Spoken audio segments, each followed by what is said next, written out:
Hi everyone, I hope आप सब लोग बहुत अच्छे से होंगे। और अभी जैसे कि आपको पता है, अभी कल आई थिंक आपका एग्ज़ाम होने वाला है BESC 132 का। तो इस पे मैंने ज़्यादा वीडियोस नहीं बनाए थे, सिर्फ क्वेश्चन पेपर को लेके और असाइनमेंट को लेके ही बनाए हैं। तो कल मैंने स्टार्ट किया है कुछ यूनिट्स डालना, मतलब यूनिट्स ज़्यादा नहीं डाले हैं, अभी एक ही स्टार्ट किया है। वो बहुत इंपॉर्टेंट था, जितना मैंने आपको पढ़ा है प्लीज़ वो करना। और अभी मैं आपको ये जो यूनिट 1 है ये देखती हूँ कितना मैं आपको करा पाऊँगी। और ये जो यूनिट आपका बहुत इंपॉर्टेंट, ठीक है, इसको मिस बिल्कुल भी मत करना। ये अगर आप ये पढ़ते हो ना, आपको बाकी जो यूनिट्स है उनका भी आइडिया लग जाएगा इससे, ठीक है। तो ये आपको बात याद रखनी है। जैसे कि अगर आप BPSC 132 के भी अगर स्टूडेंट होंगे, अगर आप उसका पहला चैप्टर पढ़ते हो ना, बेसिक फीचर्स, तो बाकी जो चैप्टर्स है आपको ईजिली समझ आ जाएंगे, क्योंकि पहले में ही वो बाकी सारा उसका वो समरी दी गई है। तो आप ईजिली समझ सकते हो वो, है ना। तो कुछ ऐसे सब्जेक्ट्स होते हैं जिनमें ये चीज़ें होती हैं। तो सेम यहाँ पे भी है। और अभी आपको लग रहा होगा मैं सारे मत यूनिट्स कराऊंगी, तो अभी जैसे कि आपको पता है सिलेबस बहुत ज़्यादा, इतना कराना मुश्किल है ना। और मतलब नहीं मैं इतना करा पाऊँगी, तो जितना मैं करा सकती हूँ मैं उतनी कोशिश करूँगी। प्लीज़ आप उतने मतलब आप अंडरस्टैंड करिएगा। और बाकी का जो है वो आप खुद, अगर आपने खुद पढ़ा है तो आप वो खुद भी करिए। और जितना मैंने ये अभी मैं बता रही हूँ ये करिएगा। और असाइनमेंट आपको करना है। और आपका जो है जो आपको बाकी रह रहे हैं आपके कुछ जो क्वेश्चन पेपर में यूनिट्स आए थे वो आपको करने हैं, ठीक है। तो ये अभी एक दिन में आप कोशिश करो करने का।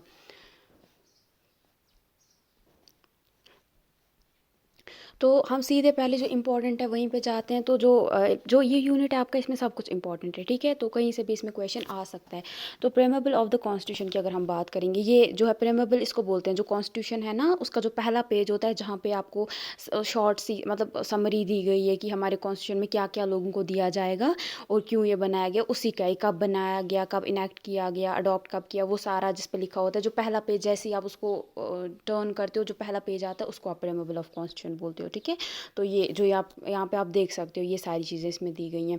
तो the preamble of Indian constitution is soul of independent India. तो अगर हम प्रेमेबल की बात करते हैं, वो इंडियन कॉन्स्टिट्यूशन का जो प्रेमेबल है वो हमारे जो इंडिपेंडेंट आज़ाद इंडिया, उसकी एक रूह है, एक आत्मा आप समझ सकते हो वो है, जिसके बगैर इंडियन जो इंडिया की इंडिपेंडेंस है वो कुछ भी नहीं है। जब तक आपके मतलब इसी के बेसिस पे हमें मतलब जो सारे, अगर आज़ाद तभी आप इंडिया को कह सकते हो जब आपको ये सारी चीज़ें आपको मिलेंगी, है ना। तो ये सारी जस्टिस, लिबर्टी, इक्वालिटी जब आपको मिलेगी तब आप बोल सकते हो कि हाँ हम इंडिपेंडेंट, हम आज़ाद हैं, हमें जस्टिस मिल रहा है।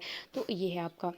If you read the preamble and try to analyze it, you will not find any reason to disagree with this statement. तो अगर आप कॉन्स्टिट्यूशन को अगर जो ये preamble है उसको खोलते हो और देखते हो जब आप, तो आप इस जो ये आपका एग्री जो ये आपका जो इसने स्टेटमेंट दिया है इसके साथ आप डिसएग्री नहीं करोगे। मतलब ये नहीं बोलोगे कि नहीं ये गलत है बिल्कुल, बल्कि आप भी बोलोगे हाँ ये सही बोल रहा है।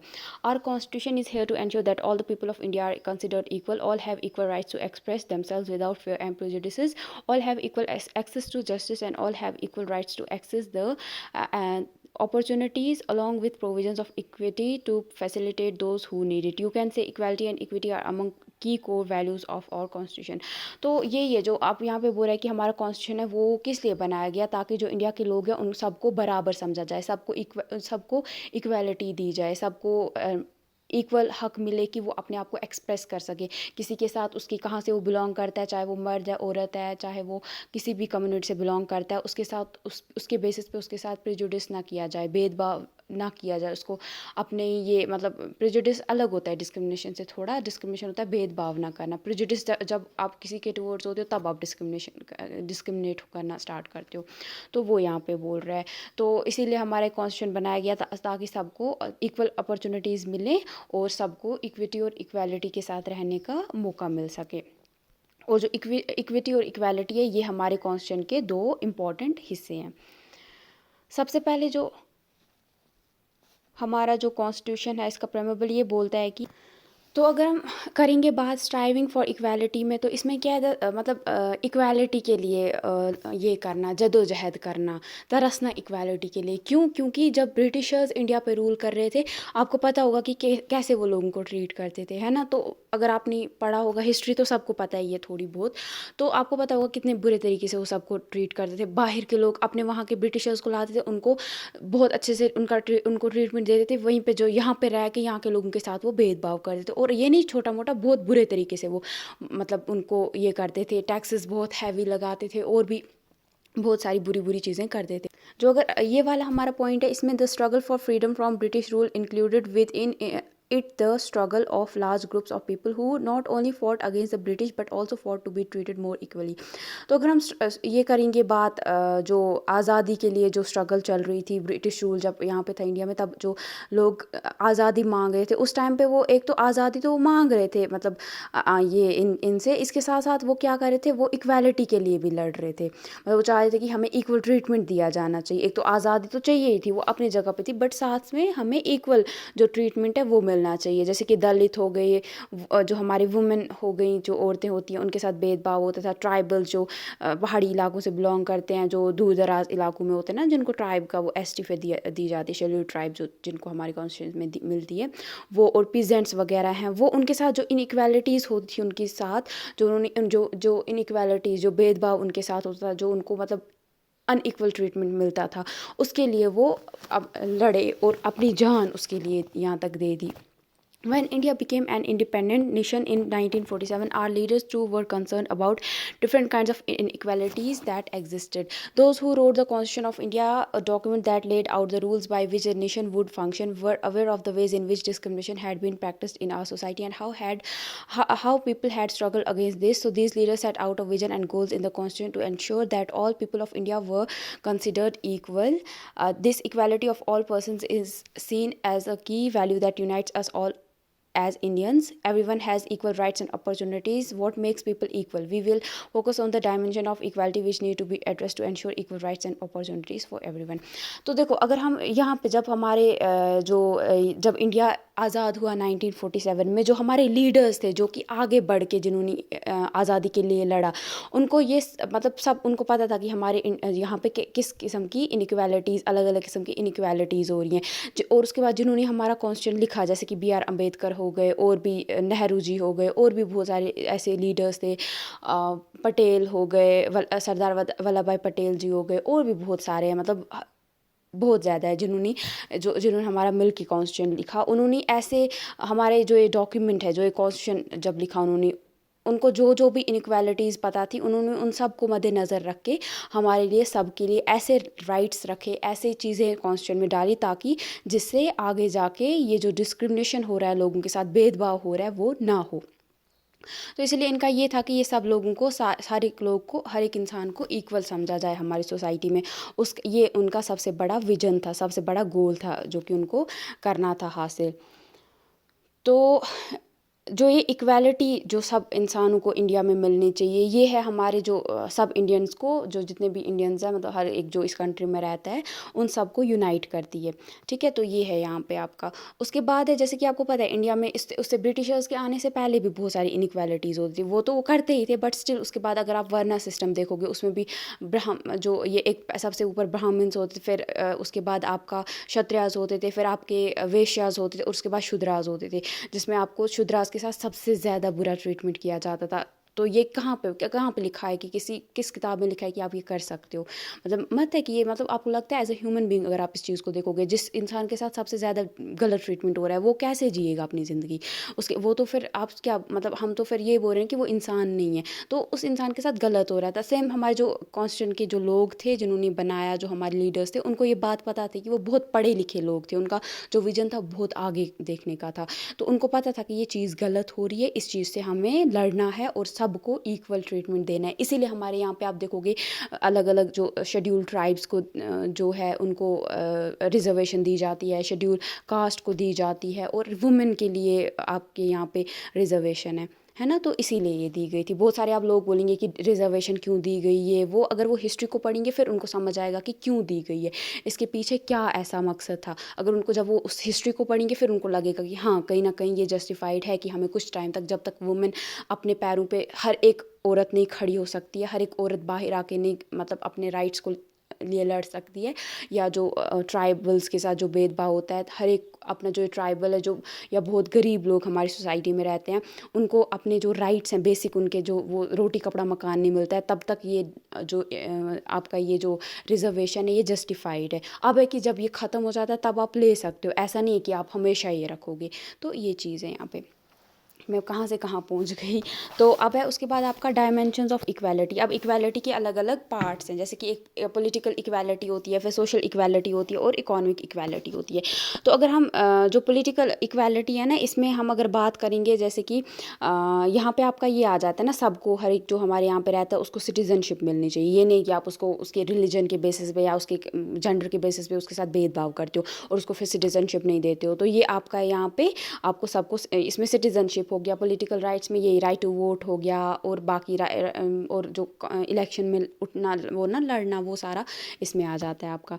ठीक है, तो these are legal rights guaranteed by the constitution and the laws. तो ये कुछ आपके लीगल राइट्स हैं, ठीक है, जो कि कॉन्स्टिट्यूशन ने बनाए हैं। The sent right to education act 2009 is an example of fundamental and legal right. तो उसके बाद एक और एजुकेशन के रिलेटेड अगर हम इसमें देखेंगे, इसमें आपका एजुकेशन में आपका जो राइट टू एजुकेशन एक्ट 2009 में लाया था, वो आपका है एक फंडामेंटल राइट है, और उसके बाद उसको इलीगल राइट भी बना दिया गया था। तो उसको आगे आप जाके पढ़ोगे वो क्या था, ठीक है।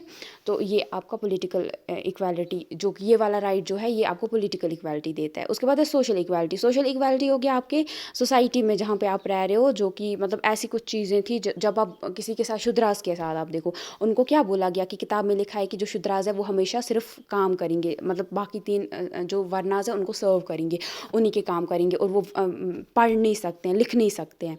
ये क्या है, ये तो गलत बात है ना। इसकी वजह से वो कभी आगे जा पाएंगे? कभी भी नहीं जा पाएंगे। तो इसीलिए सोशल इक्वालिटी इसीलिए आपको दी जाती है, ताकि आपको जो ये हर्डल्स आपके रास्ते में आ रहे थे, इसको आप हटा के आप आगे जाके एजुकेशन को परस्यू करो और अपनी ज़िंदगी को बदल सको, ठीक है। तो ये आपका है, यानी हर एक कम्युनिटी, चाहे आप किसी भी ग्रुप से बिलोंग करते हो, किसी भी कम्युनिटी से बिलोंग करते हो, आपको फेयर और इक्वल चांस मिलना चाहिए कि आप बाकी जो लोग हैं उनके साथ कम्पीट कर सको। कम्पीट कब कर सकोगे? ऐसा नहीं है ना कि मैं बोलूँगी चलो तुम उठो, तुम एक कोई होगा वो बहुत गरीब है, दूसरा अमीर है, मैं बोलूँगी नहीं तुम चलो तुम ये कंपटीशन करो तुम दोनों, तो वो मत है। वो तो पता है ना, फिर अमीर ही किसी चीज़ में अगर एग्जाम होगा, जब उसने अच्छा पढ़ा होगा, कौन, अगर कोई मैं एग्जाम बोलती हूँ, एक अमीर का बच्चा होगा, एक गरीब का होगा, तो दोनों को मैं बोलती हूँ तुम ये एग्जाम दो, ज़्यादा अच्छा कौन करेगा? जिसने ज़्यादा पढ़ा लिखा, मतलब पढ़ा होगा, या जिसको ये होगा। गरीब को, जिसने कुछ मतलब उसको पता ही नहीं है कुछ, वो बेचारा क्या करेगा? ये तो इक्वालिटी नहीं हुई ना। तो ये इसमें आ जाता है, यानी हमें उनको अपॉर्चुनिटीज़ देनी है ताकि वो आगे बढ़ सकें। ऐसा नहीं हम बोल रहे कि चलो तुम पढ़ो, तुम सबको पढ़ाई लिखाई करा रहे हैं, लेकिन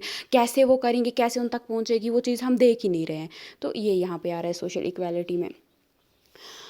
तो for this it is necessary to minimize the effects of social economic inequalities and guarantee certain minimum conditions of life to all members. तो ये यहाँ पे यही बोल रहा है कि इसीलिए अगर हम, आप चाहते हो कि किस जो ये लोगों को अपॉर्चुनिटीज़ बराबर मिले, उसके लिए हमें क्या करना पड़ेगा? उसके लिए हमें जो हमारे यहाँ पे सोशल और इकोनॉमिक इक्वालिटीज़ हैं उनको कम से कम करने की कोशिश करनी पड़ेगी, ताकि जितने भी हमारे मेंबर्स हैं सोसाइटी के, चाहे वो कहीं से भी बिलोंग करते हैं, किसी भी तबके से बिलोंग करते हैं, उनकी जो हेल्थ केयर है उनको बराबर मिले, उनको गुड एक अच्छी एजुकेशन मिले, उनको एक अच्छा खाना मिले, उनको जो मिनिमम वेज है, बहुत सारी जगहों पे आप देखोगे लोगों से काम कराया जाता है, बट उनको जैसे बंधुआ मजदूरी है, वो उनको मतलब ज़बरदस्ती काम कराया जाता है और बराबर पैसे भी नहीं दिए जाते हैं बहुत केसेस में। तो ये है आपका कि ये गलत चीज़ है ना। तो इन चीज़ों पे जब हम काम करेंगे तभी हम बाकी भी जो एक सोशल इक्वालिटी हमारे सोसाइटी में ला पाएंगे। तो ये चीज़ है यहाँ पे। उसके बाद आपका है in India special program regarding equal opportunities comes not just from lack of facilities but from some of the customs which में prevail in different parts of country or among different groups. Women, for instance, may even be discouraged from going in for school and higher education. In such cases, the role of the state has been to offer equal legal rights to all, to make policies to prevent discrimination or harassment of women in schools or in employment, to provide incentives to open up education or certain professions to women and other such measures. तो देखो अब क्या हो सकता है हमारे यहाँ पे। ऐसा भी है कि मतलब ये नहीं इन इक्वालिटी किसी और चीज़ से है, बल्कि सोसाइटी के अंदर भी है इन इक्वालिटीज़। जैसे कि अगर हम यहाँ पे दिया गया है कि कुछ ऐसे हमारे यहाँ पे कस्टम्स है, मतलब ऐसे रीति रिवाज थे जिनकी वजह से जो कि कुछ जो हमारे यहाँ के तबके के लोग हैं उनके साथ भेदभाव होता था, या हमारे सोसाइटी के मेम्बर, जैसे वुमेन है, वुमेन में आप देखो कि अब भी औरत के साथ बहुत सारे रिलीजन्स में इन इक्वालिटी होती है। आप बोलोगे कि नहीं ऐसा कोई है मेरा, मतलब मैं नहीं किसी एक रिलीजन, पर्टिकुलर रिलीजन को बोलूँगी, वो मतलब सब में कहीं ना कहीं जो औरत है उसके साथ कहीं ना कहीं इनइक्वालिटी हुई है पास्ट में, मतलब लोगों ने रिलीजन को उसका, चाहे वो रिलीजन में लिखा है नहीं है, लेकिन रिलीजन को एक अपना ये बनाया कि हाँ रिलीजन में ये बात बोली गई है तो तुम्हारे साथ ऐसा ही होगा। तो जिसकी वजह से जो औरत है उसको बहुत बार ऐसा भी हुआ है कि उसको स्कूल नहीं जाने दिया गया, उसको हायर एजुकेशन नहीं, अभी भी बहुत सारी हमारे यहाँ पे इंडिया में अगर आप देखोगे हायर एजुकेशन नहीं दी जाती औरतों को। बोला जाता है अगर तुमने थोड़ा ही पहले तो पढ़ाया नहीं जाता, अगर पढ़ा भी लिया फिर उसके बाद कुछ टाइम के बाद बोलते हैं नहीं तुम्हें अब शादी करानी है, तुम्हें और पढ़ने की कोई ज़रूरत ही नहीं है। तो ये है मतलब इस ये जो है ये आपकी डिस्क्रिमिनेशन हो रहा है एक मेंबर के साथ, एक फैमिली, जो फैमिली बोल रही हूँ, एक सोसाइटी के इंडिविजुअल के साथ। तो इसीलिए यहाँ पे स्टेट का फिर रोल आ जाता है, एक कंट्री का जो गवर्नमेंट है उसका ये रोल आता है यहाँ पे है कि वो सबको इक्वल लीगल राइट्स दे, वो ऐसी पॉलिसीज़ बनाए जिससे जो औरत के साथ जो हैरेसमेंट होती है या जो डिस्क्रिमिनेशन होता है उससे वो ख़त्म कर सके। जैसे कि बहुत बार ऐसे भी होते हैं पेरेंट्स, कहीं पे सिर्फ मेल टीचर्स होते हैं, तो पेरेंट्स ऐसे भी होते हैं कि वो डरते हैं कि कहीं हमारी औरत के साथ कुछ गलत ना हो, हमारे बच्चे के साथ कुछ ना हो, या दूर तक उनको जाना पड़ता है चल के स्कूल। तो पेरेंट्स बेचारे वो डरते हैं कि क्या मतलब रास्ते में अगर कुछ हो गया तो फिर हम क्या करेंगे, इज़्ज़त का सवाल है। तो वो उसको जो औरत की वो है उसको मतलब वो औरत को इज़्ज़त समझते हैं अपने घर की, अगर कुछ भी उसके साथ हुआ तो घर की इज़्ज़त चले जाएगी। तो सेम यहाँ पे कि इस टाइम पे जो स्टेट है उसको आना है, स्कूल्स बनाने हैं नज़दीक, ताकि और स्कूल्स में ज़्यादा से ज़्यादा फीमेल टीचर्स लानी है, जिसकी वजह से क्या होगा औरतों को, पेरेंट्स को भी एक वो रहेगा कि हाँ वहाँ पे औरत अगर ये मतलब उसके साथ कुछ गलत नहीं हो सकता है। और अगर कहीं पे कभी किसी औरत के साथ किसी स्कूल में या किसी बच्चे के साथ कुछ गलत होता है तो स्टेट को कुछ ना कुछ एक्शंस, स्ट्रिक्ट एक्शंस लेने हैं, ताकि कोई भी गलत करने से पहले 1000 बार सोचे और ना करे। ठीक है, तो ये सारा है आपको, जिससे क्या हो जाएगा, औरत भी है वो, जो औरत है वो मतलब दुनिया के जितने भी अलग अलग प्रोफेशंस है उनमें वो आना स्टार्ट करेगी। उसके जैसे कि पहले होता था कि लड़कियां हम बोलते थे इंजीनियर नहीं बन सकती, तो लेकिन आज आप देखोगे कितनी औरतें इंजीनियर हैं। मतलब ऐसा नहीं है कि मतलब ये है कि ये था कि उस टाइम पे ये नहीं कि औरत कुछ कर नहीं सकती, बल्कि औरत के पास भी उतनी कैपेबिलिटीज़ है, वो भी अगर उसको बराबर आप दोगे करने के लिए जो उसका उतना ही आसान, जितना आसान लड़के का रास्ता होगा उतना लड़की का भी होगा, वो भी उतनी आगे जा सकती है। तो लेकिन अब है कि मतलब पुराने ज़माने में लोगों का वैसा ही था कि नहीं कर पाएगी, लेकिन अभी आप देखोगे कि अभी बिल्कुल चेंज हो गया है। अगर हम कश्मीर की बात करेंगे, आप देखो कितनी लड़कियां, मतलब हर एक लड़की अब अगर जो गरीब घराने से बहुत ज़्यादा नहीं है या मतलब पहाड़ी इलाकों से नहीं है तो वो स्कूल होती है, मतलब अपनी जो हायर एजुकेशन के लिए भी वो आराम से जा सकती है। इतना अभी लोगों में मतलब ये आ गई है सेंस कि हाँ लड़की भी जो है ये बराबर है। तो इस तरीके से तो आप अपने भी स्टेट का अपने हिसाब से फिर लगा सकते हो ये अंदाज़ा। अगर हम इकोनॉमिक इक्वालिटी की बात करेंगे, at the simplest level we would say that economic inequality exist in our society if there are significant differences in wealth, property और इनकम बिटवीन इंडिविजुअल्स और क्लासेस। तो अगर हम मतलब सिंपलेस्ट लेवल पे ये बोल सकते हैं जो इनइक्वालिटी हमारी कंट्री में, अगर इकोनॉमिक इनइक्वालिटी की बात करेंगे, ये अभी भी एग्जिस्ट करती है। कैसे कैसे अगर आप देखोगे हमारे यहाँ पे कुछ लोग इतने ज़्यादा अमीर हैं और वहीं पे कुछ लोग जो हैं वो बहुत ज़्यादा गरीब हैं। तो ये है आपका, है ना, तो कुछ ज़्यादा बहुत ज़्यादा अमीर हैं, कुछ बहुत ज़्यादा गरीब हैं।